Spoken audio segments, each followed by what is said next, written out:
Tiket nonton langsung Indonesia di Amerika. Dukung Indonesia mengukir sejarah baru.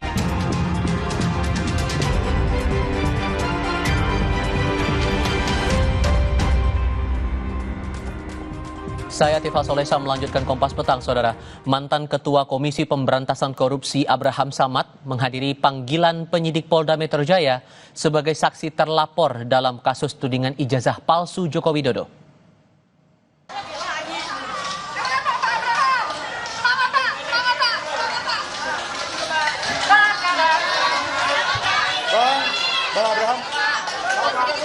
Saat diperiksa pada Rabu pagi, Abraham mengklaim pemeriksaan ini diduga adanya siniar atau podcast Abraham Samad Speak Up yang pernah membahas isu dugaan ijazah palsu Joko Widodo.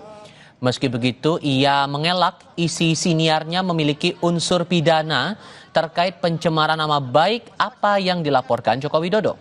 Mengenai kemungkinan dirinya menjadi tersangka, Abraham menegaskan ia dan tim hukumnya pasti akan melawan.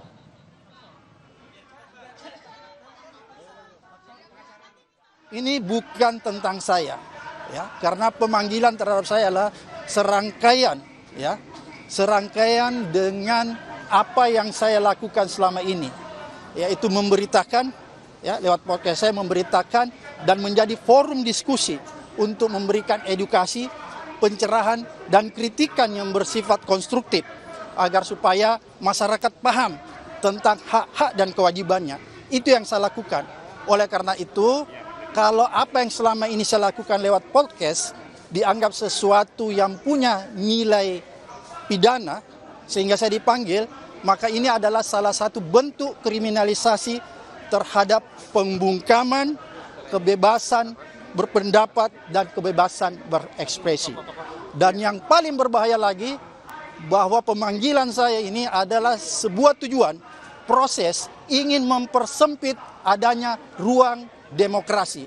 Kalau misalnya saja aparat hukum ini membabi buta menangani kasus pidana ini, maka saya pasti akan melawannya sampai kapanpun juga.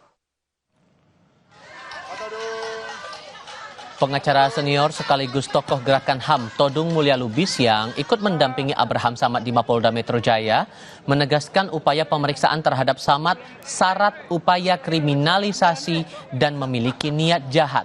Tak hanya itu, menurutnya secara umum pemanggilan Abraham sudah menunjukkan hukum digunakan sebagai senjata.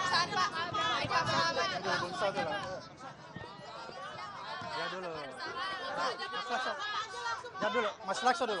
Ini ada pengacara saya, Mas Lakso. Sorry kabel. Lakso.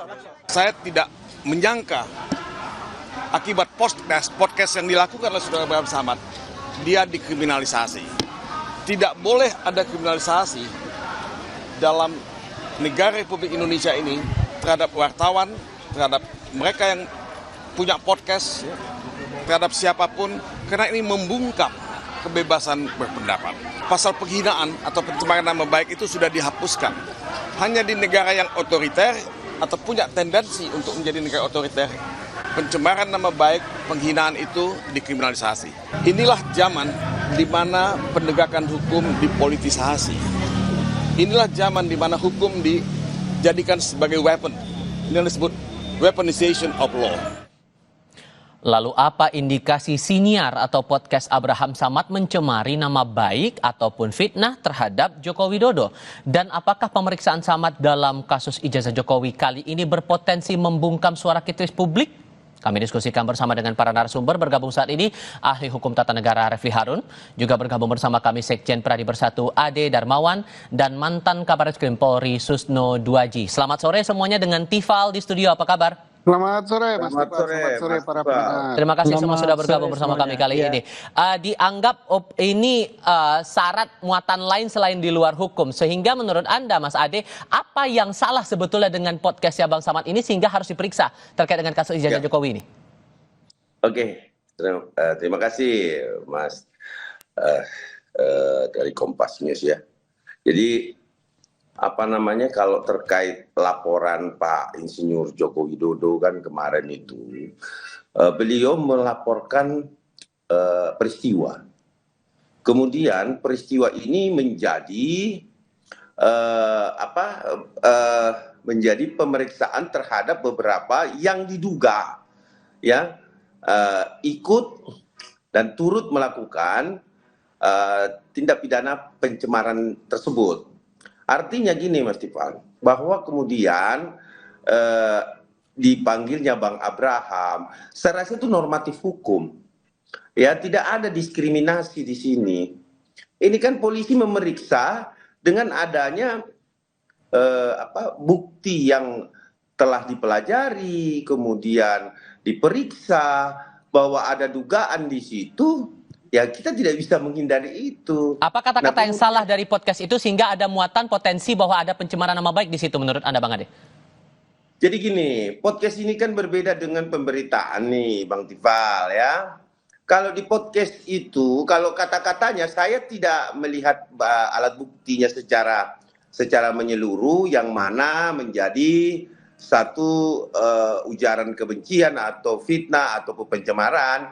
Tetapi yang saya tahu bahwa podcast YouTube terus kemudian ada video juga yang dimana ada beberapa kelompok orang ya. Dan di situ juga Bang Abraham sempat berorasi dan lain sebagainya. Nah, yang saya lihat sih itu. Kemudian podcastnya juga ada, tapi saya nggak terlalu membuka secara, karena itu kan merusak pemeriksaan. Kalau saya sampaikan di sini bahwa ini loh yang menjadi fitnah dan pencemarannya gitu loh. Tapi kan banyak podcast juga yang mengeluarkan opini masing-masing sehingga dianggap oleh Bang Abraham ini membungkam demokrasi. Jadi gini, demokrasi itu sah-sah saja, Bang Tifal, tak sepanjang demokrasi itu ya tidak mencemarkan seseorang. Itu yang pertama. Yang kedua adalah kalau kita berbicara demokrasi, Pak Insinyur Joko Widodo ini kan korban dari ujaran kebencian, korban dari fitnah, korban dari tindakan-tindakan di mana beliau dilecehkan betul. Kalau menurut saya beliau dilecehkan betul. Okay. Artinya ya kalau memang mau berdemokrasi tapi jangan juga melakukan yang diduga tindak pidana, yaitu penyampaian pendapat itu tidak tendensius dan menjustifikasi orang. Gitu. Tidak tendensius, tidak menjustifikasi. Nah, Anda, Bung Refli, yang juga punya podcast di sini, dengan adanya kasus semacam ini, Bang Abraham Samad dilaporkan sebagai saksi terlapor, diperiksa hari ini, ngerasa was-was nggak nih? Iya, ini secara umum ya. Saya selalu mengatakan ya, negara yang masih memproses orang yang berpendapat itu demokrasinya pasti sontoloyo gitu ya. Jadi ini bukan soal Abraham Samad atau tidak, tapi bagaimana kita memelihara demokrasi dan konstitusi kita. Itu yang paling penting sesungguhnya. Jadi saya membayangkan ya ketika reformasi kemarin, kita bicara mengenai bagaimana kita demokrasi ditegakkan, konstitusi ditegakkan, karena kita hidup dalam negara otoritarian Orde Baru begitu. Tapi ternyata setelah berapa tahun kejadian seperti ini terjadi lagi. Begini, kalau kita bicara mengenai hak-hak perlindungan seseorang gitu, tentu orang punya hak untuk kemudian misalnya kalau dia merasa dicemarkan, dia mengadu. Tetapi harus jelas dia dicemarkan pada bagian mana dan kemudian siapa yang diadukannya. Yang terjadi sekarang ini kan seolah-olah orkestrasi sebuah kekuasaan. Karena kalau ditanyakan pada Jokowi, dia hanya mengatakan saya hanya mengadukan sebuah fenomena. Loh, kok bisa ya diadukan sebuah fenomena? Tidak jelas siapa yang dia laporkan, lalu kemudian apa locus delictinya, apa tempus delictinya, dan lain sebagainya. Sehingga unsur fitnah menurut Anda masih ada tidak di situ? Iya, kalau seandainya misalnya dia merasa fitnah atau misalnya pencemaran nama baik, itu kan soal-soal yang terkait dengan delik aduan. Silakan saja dia. Yang jelas harus jelas apa peristiwanya, di mana dia tahu bahwa dia difitnah, lalu siapa yang mau dia laporkan dan lain sebagainya. Sekarang kan tidak jelas. Ketika ditanyakan pada Jokowi, dia bilang bukan saya yang melaporkan 12 orang itu. Itu satu. Yang kedua, ya. Kasus ini adalah gabungan dari pengaduan Jokowi sebagai sebuah delik aduan dan delik umum yang melaporkan Ade Darmawan dan lain-lain. Jadi ada 5 laporan digabung jadi satu. Oke. Padahal kalau kita mau bicara penegakan hukum, kalau memang ini delik aduan, ya sudah dipisahkan dulu. Delik aduan diproses dan kemudian dihargai hak Jokowi untuk mengadukan siapapun. Baik. Tapi jangan kemudian digabung seolah-olah di-entertain yang diadukan sebuah fenomena, tiba-tiba dicarilah siapa yang kira-kira bisa dilaporkan, ditersangkakan. Ini yang menurut saya menjadi tidak jelas. Kalau begitu, Pak Susno, kalau menurut kacamata Anda membaca kasus ini, apakah siniar atau podcast itu bisa dijadikan bahan untuk penelusuran dugaan fitnah terhadap seseorang? Baik, saya akan netral ya. Saya meninjau dari segi penyelidikan dan penyidikan ya. Kasus ini adalah yang ditangani Polda Metro Jaya adalah pencemaran nama baik dan ITE ditambah dengan kasus-kasus lain yang digabungkan dari Polres, Polsek dan sebagainya. Iya. Ini sudah menunjukkan ketidakpastian hukum, jadi tidak bagus gini. Kedua, dari segi hukum pidana, siapa yang melaporkan, dia harus membuktikan. Jadi jangan penyidik yang mencari tersangkanya, ini nggak benar ini. Jadi kalau dipisah, saya sependapat dengan Dinda Repli tadi, dipisah, kemudian sekarang akan nangani apanya dulu? Akan nangani pencemaran nama baik. Kalau pencemaran nama baik, yang lapor harus yang merasa tercemar, tidak boleh diwakilkan, yaitu Pak Joko Widodo sendiri yang laporan. Kemudian tadi benar, kapan, di mana, tentang apa, kalimatnya kayak apa, itu harus di situ kan dia yang harus membuktikan itu. Jadi bukan polisi yang mencari. Nah kalau polisi mencari nanti penyidik mencari, nanti dikira penyidik ini keberpihakan, itu nggak bagus gitu ya. Nah yang kedua tentang podcast. Podcast ya beda, yang tadi siapa yang nyatakan tadi dari PBI itu kan dari sudut pandang media, surat kabar, televisi dan sebagainya. Podcast ini kayak kita ngomong kayak gini lah gitu. Itu orang berpendapat, berdiskusi gitu, dan banyak sekali di Indonesia. Kalau semua podcast yang dan nggak bisa dipidana kalau orang berpendapat begitu? Ya nggak ada, nulum delictum nulla pona sine via liga punali, nggak ada aturannya, yang nggak bisa dihukum dong. Oke. Sehingga pertanyaan barunya muncul begini, Bung Ade. Karena tadi Pak Todung juga menyampaikan ada niat nih jangan-jangan di balik urusan hukum ada maksud politik di balik ini, upaya untuk membungkam pendapat orang lain dalam sebuah siniar atau dalam sebuah podcast. Benarkah arahnya begitu? Jawabnya nanti, kita jeda sebentar. Kami segera kembali.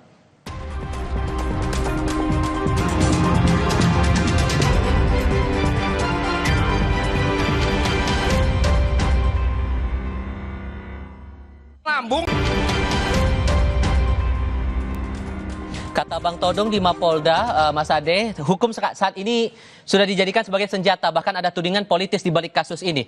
Memang arahnya mau ke sana? Kalau saya melihat ini normatif hukum ya. Artinya begini, Bapak Insinyur Joko Widodo itu kan memiliki hak yang sama dengan warga negara lain, warga negara yang ada di Indonesia, masyarakat Indonesia.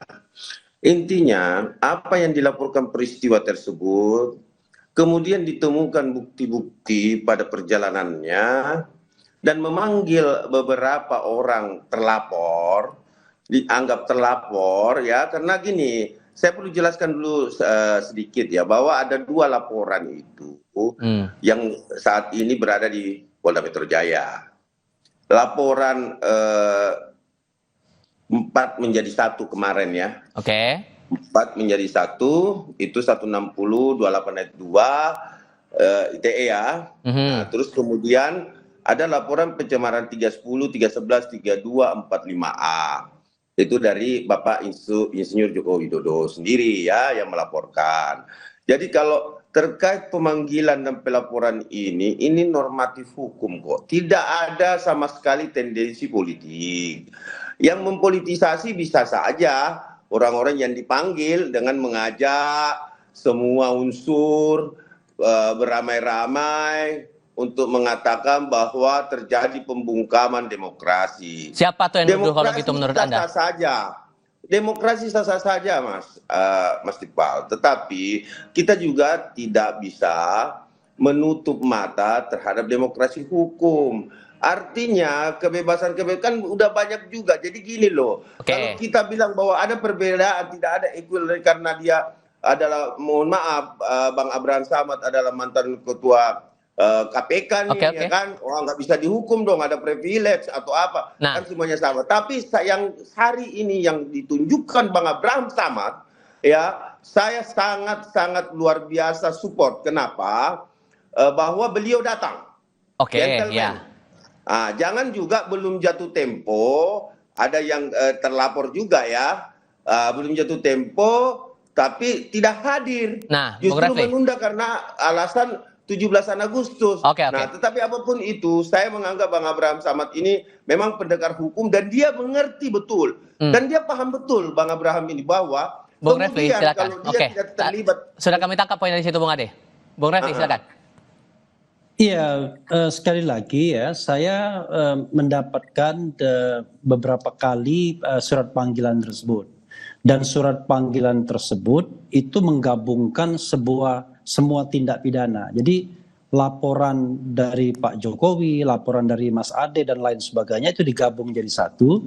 Dan kemudian dikatakan Anda dipanggil sebagai saksi ya dalam dugaan tindak pidana bla bla bla bla yang terlapornya 12 orang tersebut. Karena itu makanya saya katakan kalau kita bicara tentang profesionalisme penegakan hukum, ini sebenarnya yang diproses yang mana begitu. Kalau kita bicara mengenai hak Jokowi gitu ya, maka ya kita hargai haknya. Hak dia adalah mengadukan dan merasa dicemarkan nama baiknya. Lalu dia gunakan pasal 310, 311 KUHP dan kemudian pasal 27A Undang-Undang ITE yang terkait dengan pencemaran nama baik menggunakan dokumen elektronik. That's all, selesai kan? Harusnya itu kan delik aduan semua.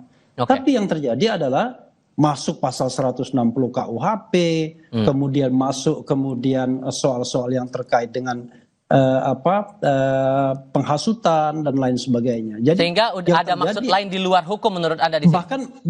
Bahkan pasal 32, pasal 35 yang ancaman hukumannya 12 tahun. Jadi dan tidak jelas lokus deliktinya di mana, tempus deliktinya di mana, materi pencemarannya apa, kemudian materi penghasutannya apa, kok gabung jadi satu seolah-olah polisi ini itu supermarket. Dia cari semua bahan, kira-kira setelah bahannya dikumpulkan tinggal dia tetapkan siapa yang mau dijadikannya tersangka. Bahkan Pak Jokowi sendiri ketika melaporkan kasusnya, dia cuma melaporkan peristiwa. Dia bilang, dia tidak melaporkan orang. Lah, kok aneh, ada orang yang datang ke polisi, Pak, saya dicemarkan, Pak, saya difitnah. Siapa yang memfitnah? Saya tidak tahu, Pak. Nah, tapi di sisi lain, saya mendengar begini, loh, kan aneh. Makanya saya bilang, kalau kita mau memproses laporan pencemaran nama baik dari Pak Jokowi, dan kemudian fitnah, silahkan diproses sesuai dengan azas profesionalisme, kemudian mendengarkan semua pihak, melakukan treatment kepada keadilan dan lain sebagainya. Tetapi jangan kesannya kemudian semua diambil tiba-tiba tidak jelas. Bung Ade, mana silakan. yang mau diincar atau enggak begitu. Ya gini, Bang Refli. Jadi kalau saya sih menganalogikan, saya tidak membela ataupun seperti apa tentang penegakan hukum di pihak kepolisian. Jadi polisi itu diberikan kewenangan terhadap negara, ya.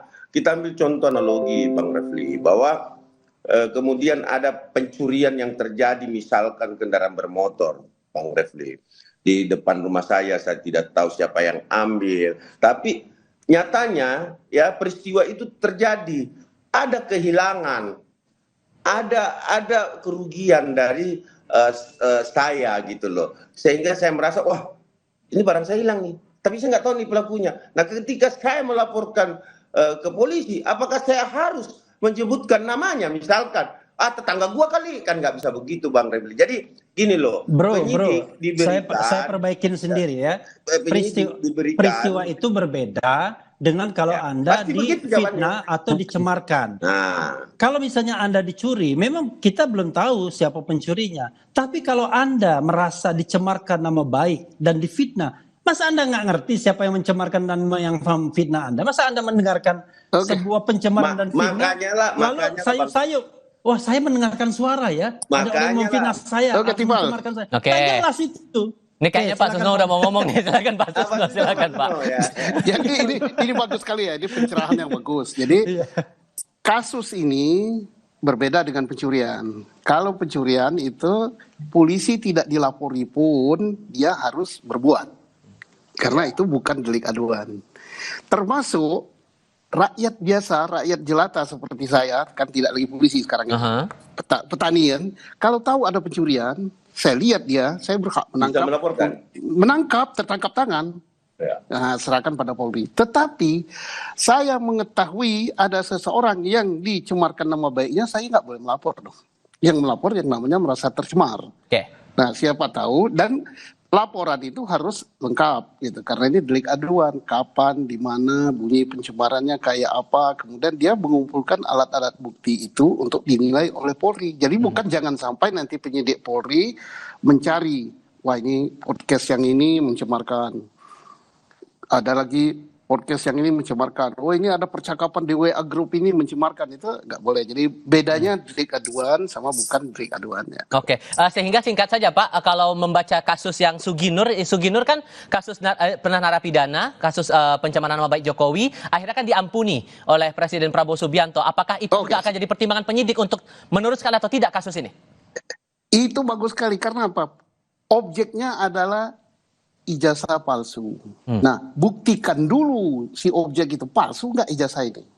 Nah, kalau ijazahnya betul-betul palsu, ya bukan cemarkan nama baik, namanya membuat berita bahwa ijazah itu palsu gitu. Tapi kalau ijazahnya asli dikatakan palsu, ya baru itu mencemarkan nama baik. Oke, sudah kami tangkap poin dari situ. Pak Susno, Bang Ade, Bung Refli, terima kasih sudah berdiskusi bersama kami kali ini. Selamat sore semuanya. Terima kasih. Ya, makasih. Laporan mancanegara hadir sebentar lagi. Pemerintah Indonesia kembali menyalurkan bantuan kemanusiaan bagi warga Palestina berupa 8.000 ton beras dan bahan makanan. Bantuan akan didistribusi via udara.